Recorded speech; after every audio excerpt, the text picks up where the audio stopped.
이스라서 강의를 계속하고 있습니다. 지난번에는 앞에 3장 마지막 부분까지 이제 성전 재건을 위해서 이제 돌아온 자들이 성전 기초를 놓고서 그 기초 놓은 것에 대해서 감격하고 또 기뻐하고 감사의 또 제사를 드리고, 한편으로는 또 예전에 솔로몬 성전의 그 영광을 기억하고 있는 나이 많은 그런 사람들은 그 영광에 비해서 지금 놓는 기초가 너무나도 초라한 부분도 있고, 또 한편으로는 또다시 이제 다행히 그래도 재건되어질 수 있는 것에 대한 그러한 기쁨과 여러 감정이 교차하는 가운데 우는 소리도 있고 또 기뻐하는 그런 소리도 있고 했던 그 기초를 놓았던 그 현장의 모습을 잘 기록을 해서 우리에게 전해 주었습니다. 그리고 이제 이어서 4장 1절 말씀으로 연결이 되어져 있는데, 1절에 보니까 유다와 베냐민의 대적이라고 그렇게 표현을 하고 있습니다. 유다와 베냐민과의 대적, 이것은 이스라엘 나라가 솔로몬 이후에 이제 남북으로 갈라지면서, 남북이 우리나라 남북처럼 그렇게 사이가 별로 좋지를 않았습니다. 그래서 남쪽에는 유다와 베냐민 지파 두 지파가 있었고, 북쪽에는 10지파가 있었는데 서로 계속 티격태격 계속 싸움이 있었어요. 뭐 좋을 때도 있었고 했지만, 그래서 유다와 베냐민의 대적이라고 표현한 것은 1차적으로 북이스라엘의 그 후손들이라고 그렇게 생각할 수가 있습니다. 그들이 사로잡혔던 자의 자손이 이제 이스라엘 하나님 여호와를 위하여 전을 건축한다함을 듣고 바벨론의 포로로 잡혀갔던 남쪽 유다의 백성들이 돌아와서 성전을 재건하게 된 그 소식을 듣게 되었던 것입니다. 이 북쪽에 사로잡혀갔던 사람들에 대한 부분을 조금 더 살펴보면 바로 사마리아, 대표적으로 사마리아 사람들이라고 그렇게 부르는 사람들입니다. 그들은 이제 바벨론처럼 완전히 포로로 잡아가고 중요한 인물들 포로로 잡아가고 나머지는 그냥 남겨두는 그러한 식이 아니라, 아수르에 의해서 북쪽 이스라엘의 멸망을 당하면서 아수르의 정책은 이쪽 정복지의 사람들과 저쪽 정복지의 사람을 적당하게 섞어버리는 그런 정책을 폈습니다. 이렇게 하는 이유들은 다시 반란을 일으키지 못하도록 하는 것이 주된 목적이었습니다. 그래서 우두머리를 잡아가는 바벨론도 우두머리 중요한 사람들 잡아가면 이제 남겨진 사람들이 반란을 일으키지 못하니까 그렇게 했던 거고, 아수르도 서로 이렇게 섞어버리는 정책을 펴게 되었는데, 북쪽 이스라엘은 그렇게 해서 섞여지게 되었습니다. 그래서 남아있던 이스라엘 백성들과 다른 지역의 이방인들이 섞여지면서 혼혈이 일어나게 되었습니다. 그리고 그 혼혈에서 나온 후손들을 사마리아인이라고, 예수님 때까지도 그렇게 사마리아인이라고 하면은 피가 섞인 더러워진 사람들이라고 해서 유대인들이 아주 꺼리는, 이방인처럼 꺼리는 그러한 사람들이 되어졌었는데, 지금 이 유다와 베냐민의 대적이라는 사람들도 이 사마리아인들을 이야기하고 있습니다. 이들이 이방의 우상을 섬길 뿐 아니라 동시에 여호와를 땅의 신으로, 그 땅의 신으로 그렇게 섬겼어요. 우리 열왕기하 17장 24절부터 말씀을 보면은 그 배경을 알 수 있는 말씀이 나와요. 열왕기하 17장 24절. 아수르 왕이 바벨론과 구다와 아와와 하밧과 스발와임에서 사람을 옮겨다가 이스라엘 자손을 대신하여 사마리아 여러 성읍에 두매, 이방인들을 데려다가 사마리아 성에다 두었다라는 거예요. 저희가 사마리아를 차지하여 그 여러 성읍에 거하리라. 저희가 처음으로 거기 거할 때에 여호와를 경외치 아니함으로 이방인들이 이제 사마리아에 와서 살게 된 그 사람들이 여호와를 경외치 않게 되므로 어떤 일이 있었냐니까 여호와께서 사자들을 그 가운데 보내시며 몇 사람을 죽인지라. 사자가 나타나서 사람들을 해치는 일이 일어났던 겁니다. 그러므로 혹이 아수르 왕에게 구하여 가로되 왕께서 사마리아 여러 성읍에 옮겨 거하게 하신 열방 사람이 그 땅 신의 법을 알지 못함으로. 이 표현을 보세요. 그 땅의 신이라고 그렇게 표현합니다. 그 땅의 신의 법을 알지 못함으로 그 신이 사자들을 저희 가운데 보내매 저희를 죽였사오니 이는 저희가 그 땅의 신의 법을 알지 못하기 때문입니다. 그 땅에 신이 있다라고 생각하는 거예요. 그래서 이 사마리아에 왔던 이방인들이 사자가 나타나서 사람들이 죽는 일이 있으니까 왕에게 보고를 올린 겁니다. 이 땅의 신들에 대해서 잘 알지 못한다. 아수르 왕이 명하여 가로되 너희는 그곳에서 사로잡아온 제사장 하나를 그곳으로 데려가되 저로 그곳에 가서 거하며 그 땅 신의 법으로 무리에게 가르치게 하라. 그 땅 신의 법. 이스라엘에서 잡아갔던 제사장을 한 명 보내서 그 땅 신을 섬기는 법을 가르치도록 해라. 그렇게 제사장을 다시 한 명 보냅니다. 이에 사마리아에서 사로잡혀간 제사장 중 하나가 와서 베델에 거하며 백성에게 어떻게 여호와 경외할 것을 가르쳤더라. 그래서 이방인들에게 여호와 섬기는 법을 가르칩니다. 그런데 29절 보니까요. 그러나 그렇게 제사장이 가르쳤는데도 불구하고 그러나 각 민족이 이방인들을 이야기합니다. 이방인들이 사마리아에 와서 살게 된 사람들이 각기 자기의 신상들을 만들어 자기들이 섬기던 거 가지고 왔거든요. 그 신상들을 만들어 사마리아 사람에 지은 여러 산당에 두되 각 민족이 자기의 거한 성읍에서 그렇게 하여 각자 자기들이 가지고 왔던 우상들을 섬기는 겁니다. 바벨론 사람들은 숫꽃 분옷을 만들었고 굿 사람들은 네르가를 만들었고 하맛 사람들은 아시마를 만들었고 아와 사람들은 니파스와 다르다를 만들었고 스발와임 사람들은 그 자녀를 불살라 그 신 아드람멜렉과 아남멜렉에게 드렸고 거기다가 저희가 또 여호와를 경외하여 자기 중에서 사람을 산당의 제사장으로 택하여 그 산당에서 자기를 위하여 제사를 드리게 하리라. 자, 다른 신들 다 섬기면서 거기에 하나 플러스 뭘 한 거예요? 여호와를 섬긴 거예요. 다른 신 플러스 알파. 플러스 알파 여호와를 더한 이유가 뭐예요? 재앙을 피하기. 우리나라 사람들도 귀신 섬기는 사람들을 보면 귀신 섬기는 이유가 귀신이 해코지 안 하도록 하려고 그래서 제사도 지내고 그러잖아요.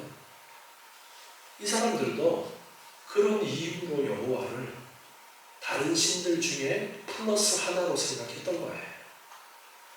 이와 같이 저희가 여호와도 경외하고 경외라는 말이 제대로 경외하는 것이 아니죠. 그냥 형식적으로 하는 거죠. 자기 중심으로 생각했을 때 이렇게 하면 여호와 신이 좋아하겠지? 그렇게 생각하면서 섬기는 거예요. 어디서부터 옮겨왔는지 그 민족의 풍속대로 자기의 신들도 섬겼더라. 자, 이것이 당시에 사마리아에 살게 된 사람들입니다. 그런데 그로부터 오랜 시간이 지나고 남쪽 유다도 망하게 되어졌고 또 70년 뒤에 이제 포로에서 돌아와서 성전을 재건한다는 그런 이야기가 들려지게 되어지는 겁니다. 그래서 이 사마리아에 살고 있는 사마리아인들이 성전을 재건한다는 이야기를 듣고 찾아왔어요. 2절에 보니까 스룹바벨과 족장들에게 나와 말합니다. 우리로 너희와 함께 성전을 건축하게 해라. 우리도 너희와 같이 너희 하나님을 구하노라. 우리도 너희와 같이 너희의 하나님을 구하는 그런 사람들이다. 아수르 왕 에살핫돈이 우리를 이리로 오게 한 날부터 우리가 하나님께 제사를 드리노라. 자, 하나님께 제사를 드리는데 어떻게 드려요? 다른 신들 플러스 알파해서 여호와에게도 우리 제사 지내왔거든. 그러니까 우리도 여기에 이 제사 드리고 하는 이 성전 짓는데 우리도 동참하게 해줘. 우리도 동참해야 이 여호와라는 신이 좋아할 거 아니야. 그래야 우리도 해드리고 그럴 거 아니냐. 그래서 너희 하나님을 우리도 구하니까 같이 하도록 해달라라고 그렇게 지금 이야기합니다. 3절에 스룹바벨과 예수아와 기타 이스라엘 족장들이 이제 성전을 재건하려고 바벨론에서 돌아온 그 대표적인 인물들을 지도자부터 제사장 쭉 언급을 합니다. 말합니다. 우리 하나님의 전을 건축하는데 우리 하나님, 이 사마리아 사람들은 뭐라 그랬어요? 너희 하나님이라고 그랬는데 이 사람들은 우리 하나님의 전을 건축하는데 너희는 우리와 상관이 없다. 너희는 사마리아 사람들은 우리와 상관이 없다. 바사왕 고레스가 우리에게 명한 대로 우리가 이스라엘 하나님 여호와를 위하여 홀로 건축할 것이다. 우리 홀로 하니까 너희들은 상관하지 마. 우리 하나님 성전 우리가 건축하니까 너희들은 함께 하려고 하지 마라. 고레스 왕도 우리에게 명령한 것이니까 우리가 그 명령을 따라 할 테니까 너희는 간섭하지 말아라. 함께할 생각하지 말아라. 동참하려고 하는데 거절을 합니다. 고린도후서 6장 14절의 말씀을 보시면요. 고린도후서 6장 14절에 너희는 믿지 않는 자와 멍에를 같이 하지 말라. 의와 불법이 어찌 함께하며 빛과 어두움이 어찌 사귀며 이렇게 말씀합니다. 믿지 않는 자와 멍에를 같이 하지 말아라. 중요한 일을 믿지 않는 자와 같이 협력하지 말아라. 그 말씀을 믿지 않는 자와 협력하지 말아라. 하나님의 사람들이 믿지 않는 자와 협력을 하면 결코 좋은 결과가 나올 수가 없다는 겁니다. 왜 그럴까요? 하나님의 뜻을 따라 가려고 하는 사람과 하나님은 상관없이 살아가는 사람이 같이 협력하면 반드시 신앙적인 문제가 일어날 수 있는 것입니다. 그래서 믿지 않는 자와 동업하지 말아라. 이렇게 말씀하고 있습니다. 지금 사마리아 사람들 성전 건축하는데 같이 우리도 하겠다 그러면 그래 너희도 같이 하자 이렇게 할 수도 있잖아요. 그런데 사마리아 사람들이 진짜 하나님을 올바로 알고 여호와 하나님만 섬기는 사람들이었다면 그렇게 할 수도 있었을 것입니다.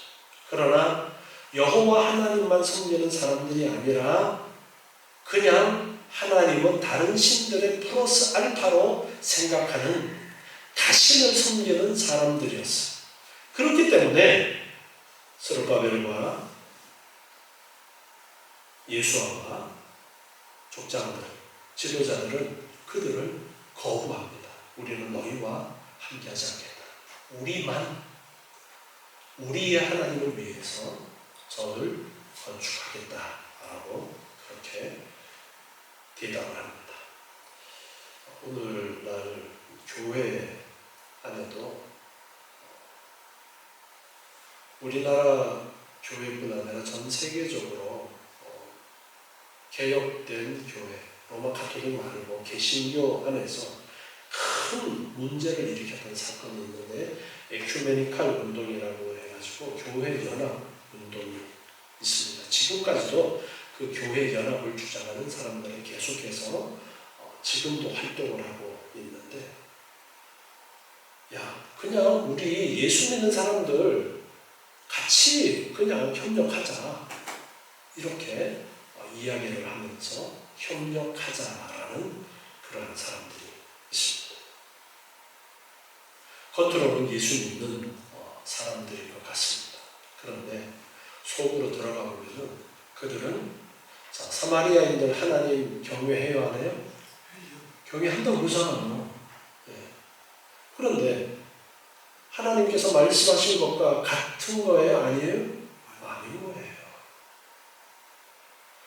이렇게 믿음이 실질적으로 들어가 보면 다른 사람들과는 연합을 해서는 안 되는 것입니다. 그래서 우리나라 보수교단에서는 그 에큐메니칼 운동에 동참을 하지 않겠다고 해요.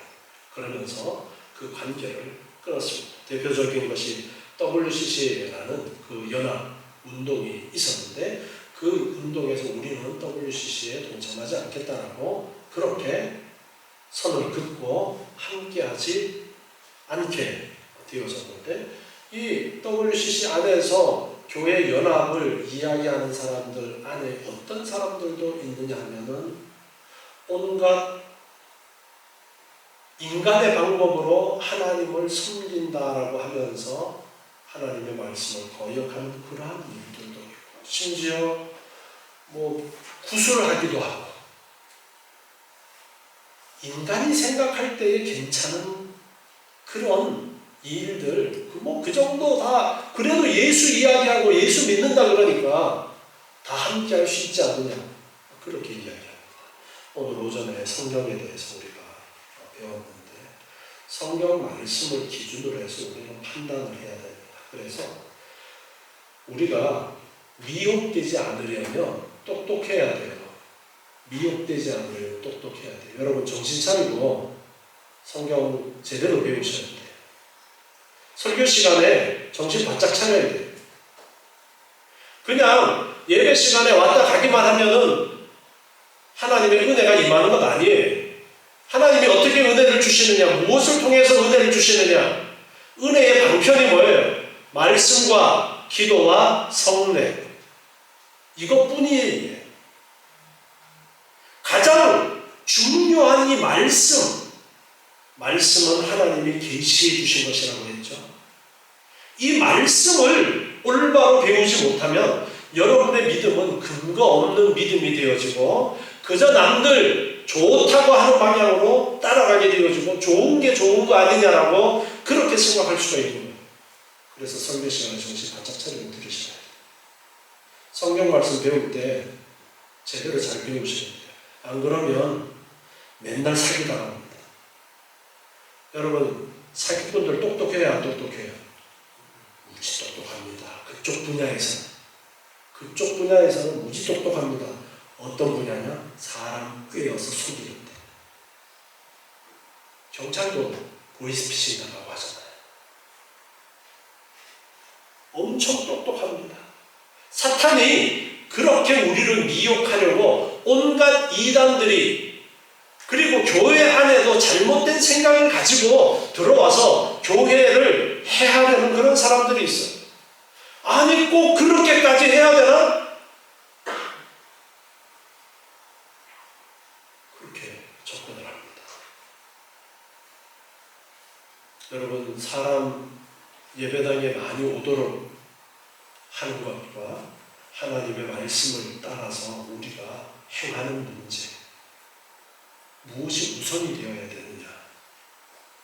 사람 많이 모으는 게 우선이 아닙니다. 교회가 하나님의 진리의 말씀 가운데 바로 서는 것이 첫 번째. 이 기초가 없는 데서 사람들 많이 들어오면 어떻게 되는지 아십니까? 신천지가 그런 작전을 한다 제가 말씀드렸잖아요. 신천지가 한 명 들어와서 마음을 딱 봅니다. 아, 이 교회 충분히 삼킬 수 있겠어. 그러면 한 사람씩 그 사람을 전도해놓고 들어와요. 그러면 교회 안에 그 사람들의 숫자가 더 많아지는 순간 그 교회는 넘어가는 거예요. 접수되어지는 거예요.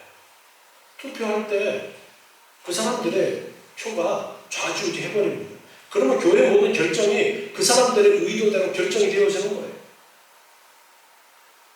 그래서 우리가 사람의 숫자 이전에 교회가 올바로 성경 말씀 가운데 바로 서 있어야 돼요.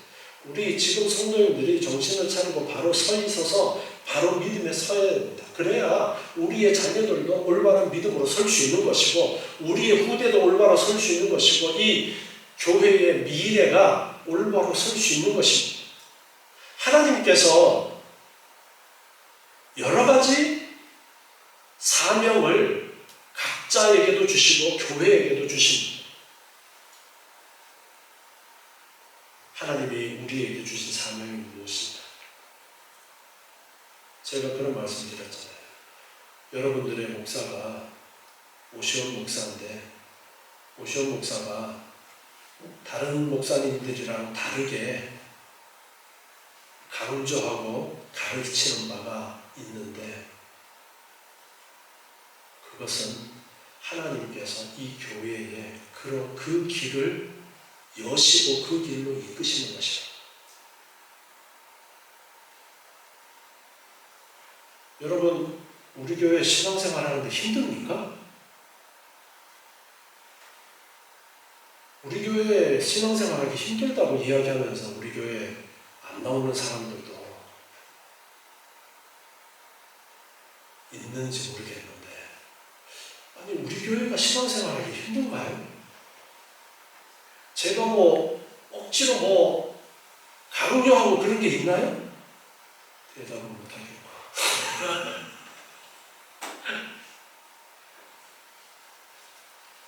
제가 저번에도 잠깐 언급했지만 괜찮습니다. 부족해도 괜찮아요. 제가 주일 성수를 강조하지만 주일 성수 못해도 괜찮아요. 자, 그런데 알고는 있어야 돼요. 어떤 게 바른 것인지.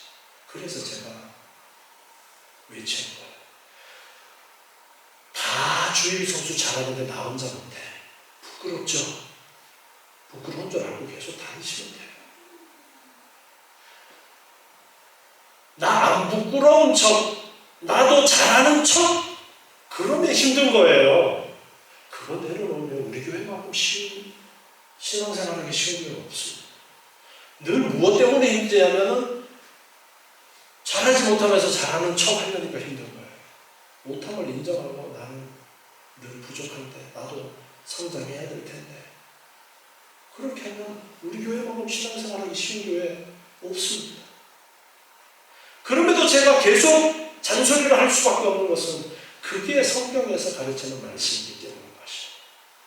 그렇기 때문에 그저 숫자가 많으면 된다. 연합해서 같이 좀 인간적으로 큰 무리를 만들어서 뭔가 힘을 나타내고 그러면 좋지 않느냐. 그건 다 인간적인 생각입니다. 그래서 이 사마리아인들이 와서 같이 성전 건축하는데 우리도 같이 하자라고 할 때에 거부를 하고 그랬더니 4절에 볼까요? 이로부터 그 땅 백성이 유다 백성의 손을 약하게 하여 그 건축을 방해합니다.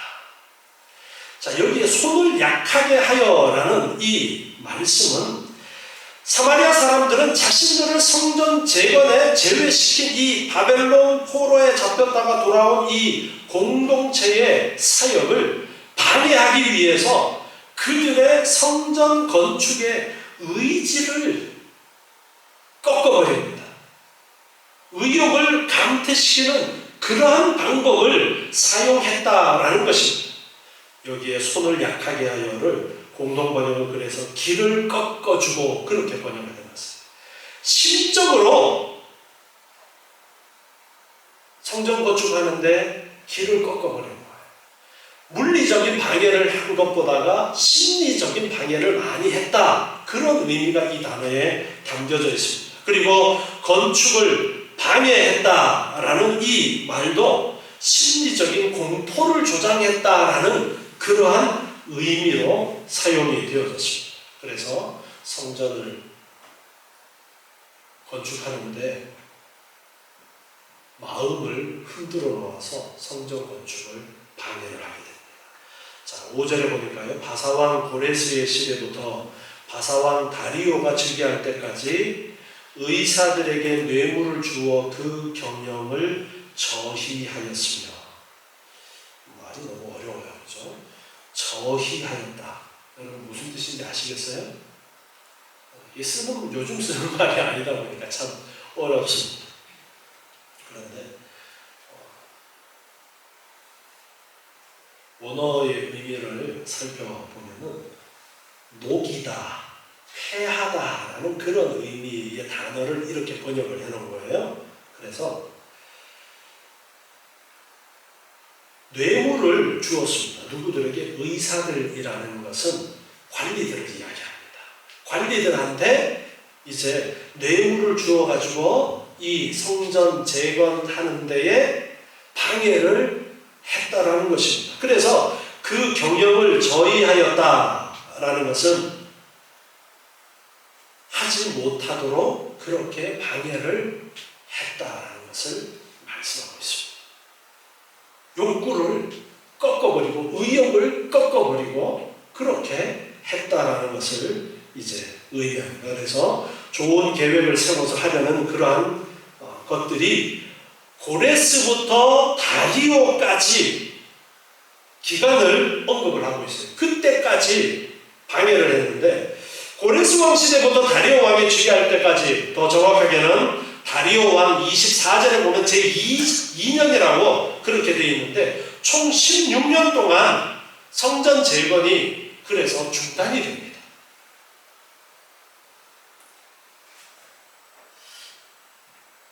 그리고 6절에 말씀해 보니까 또 아하수에로가 즉위할 때에 저희가 글을 올려 유다와 예루살렘 거민을 고소하니라. 자, 여기에 6절부터의 이 사건은 사마리아인들의 예루살렘 성전 재건 방해 사건이 있었던 그 1절부터 5절까지의 시점으로부터 약 50년 후의 일이에요. 그리고 이 두 번째 성전이 완공되어진 주전 516년부터 30년 후의 사건을 여기에 기록을 하고 있습니다. 바로 성전이 재건되어지고 나서 예루살렘 성벽을 재건하는 일이 있었는데 예루살렘 성벽 재건하는 데에 방해했던 것을 이제 6절부터 쭉 언급을 하고 있습니다. 그래서 7절부터 읽어보시면은 아닥사스다 때에 비슬람과 미드르닷과 다부엘과 그 동료들이 바사왕 아닥사스다에게 글을 올렸으니 그 글은 아람 문자와 아람 방언으로 써서 진술하였더라. 당시에 아람어가 국제 통용어였어요.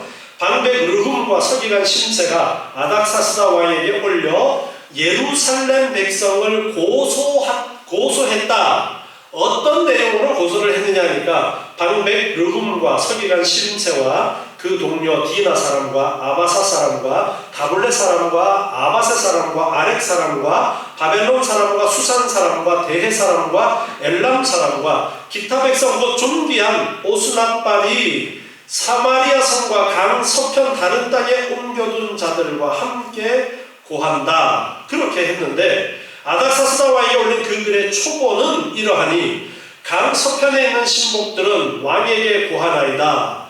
왕에게서 올라온 유다 사람들이 우리의 곳 예루살렘에 이르러 이 패역하고 악한 성읍을 건축하는데, 바로 예루살렘 성을 재건하는 그 내용이죠. 이것은 이제 성전 재건 내용이 아니라 그 뒤에 있었던 예루살렘 성벽 건축하는 일을 방해했는데 그 일을 성전 재건 방해한 일에 이어서 지금 에스라서에 에스라가 기록을 하고 있는 겁니다. 이제 왕은 아시옵소서. 만일 이 성읍을 건축하며 그 성곽을 마치면 저 무리가 다시는 조공과 잡세와 부세를 바치지 아니할 것입니다. 필경 왕에게 손해가 될 것입니다. 우리가 이제 궁의 소금을 먹는 거로, 옛날에는 소금이 아주 귀했잖아요. 그래서 왕국에서 소금을 먹기 때문에 왕의 수치당함을 참아보지 못해서 이제 왕에게 이렇게 보고를 합니다 라고 말합니다. 15절에 보니까 왕은 열조의 사기를 살피시면 그 사기에서 이 성읍은 패역한 성읍이라 예로부터 그 중에서 항상 반역하는 일을 행하여 열왕과 각 도에 손해가 된 것을 보시고 아실지라. 이 성읍이 회파됨도 이 까닭이니이다.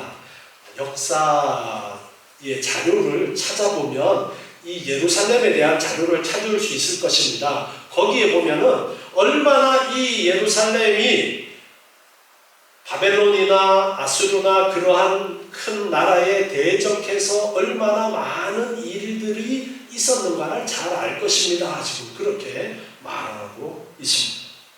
이제 감히 왕에게 고하오니 이 성읍이 중건되어 예루살렘 성이 다시 세워진다면 그 성곽을 다 피력하면 이로 말미암아 왕의 강 서편 영지가 없어질 것입니다.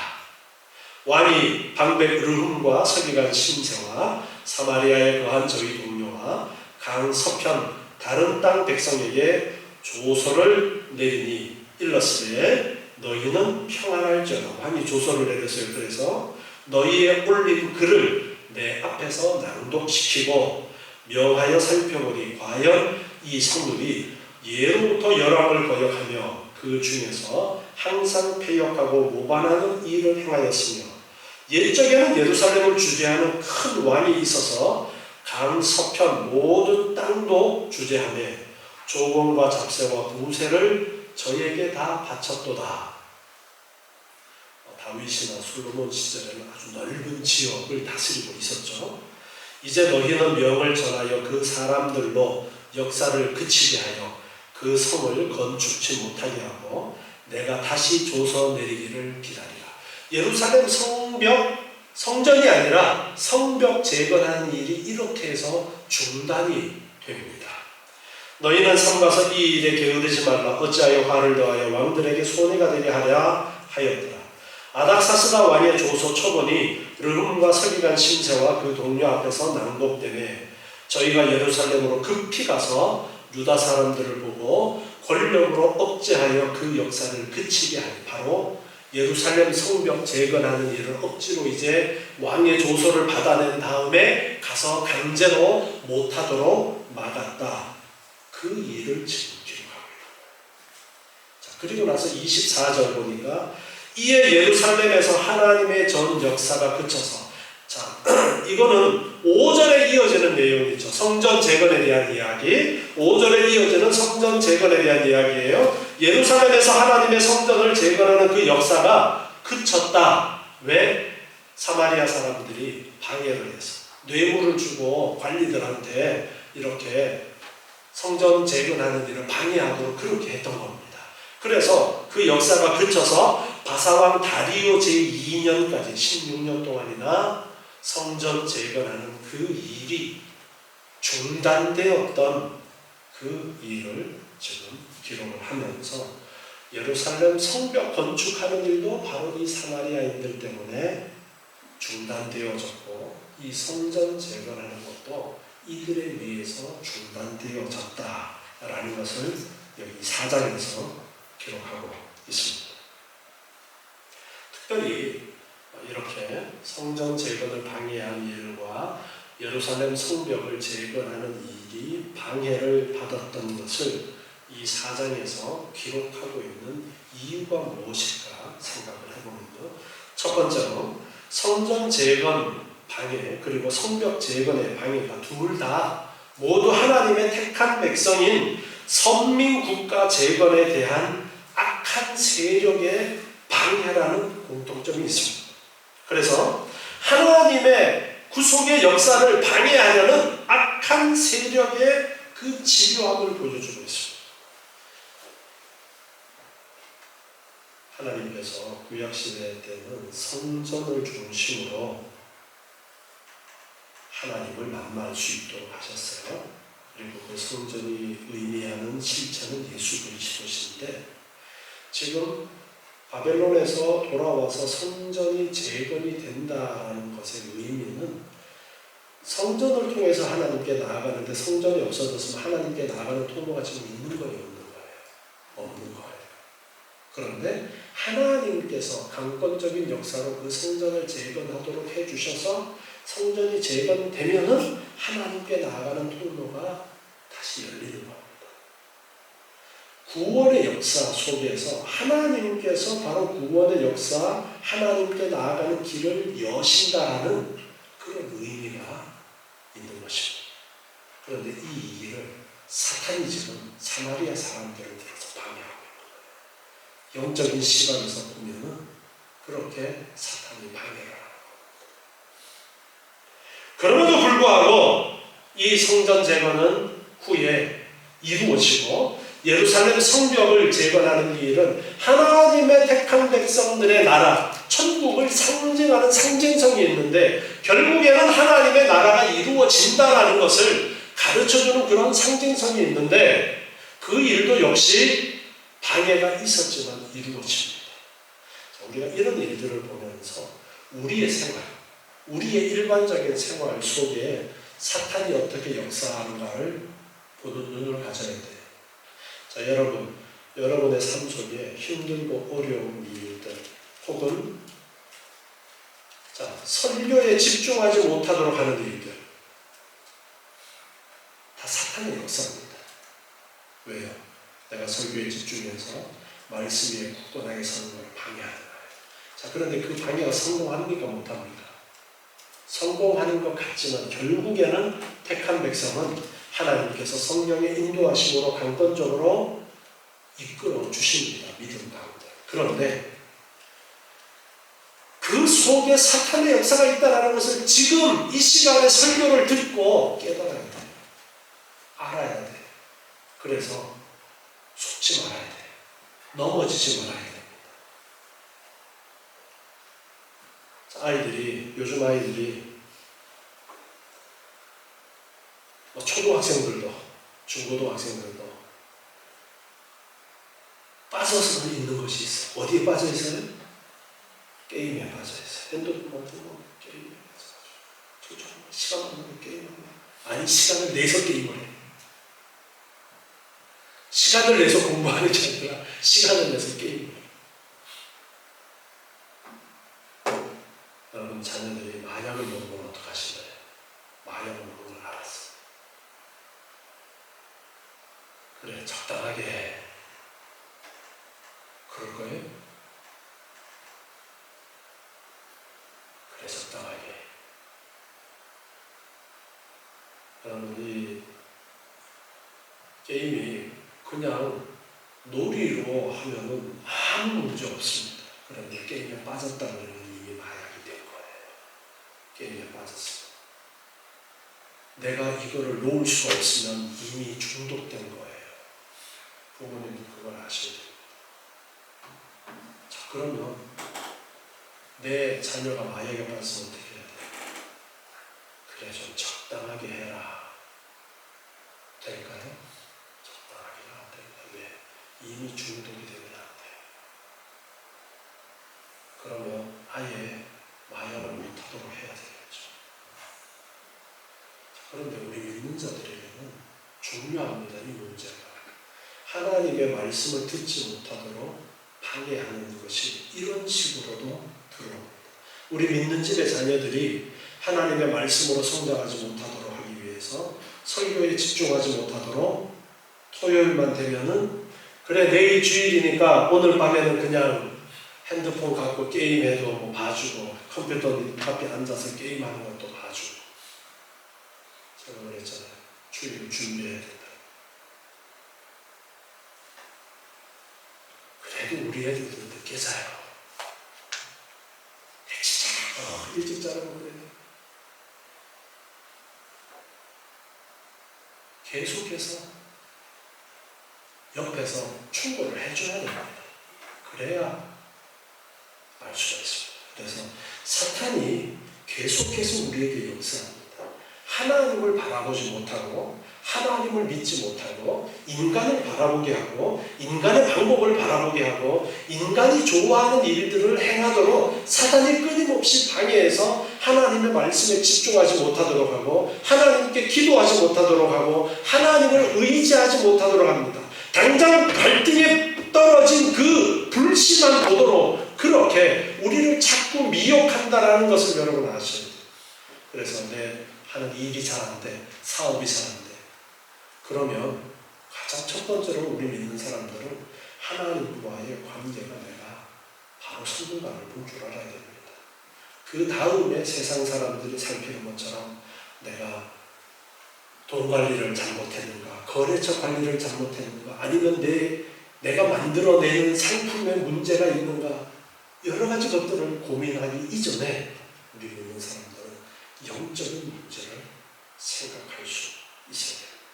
사탄은 우리에게 어려움을 줘서 하나님을 바라보지 못하도록 합니다.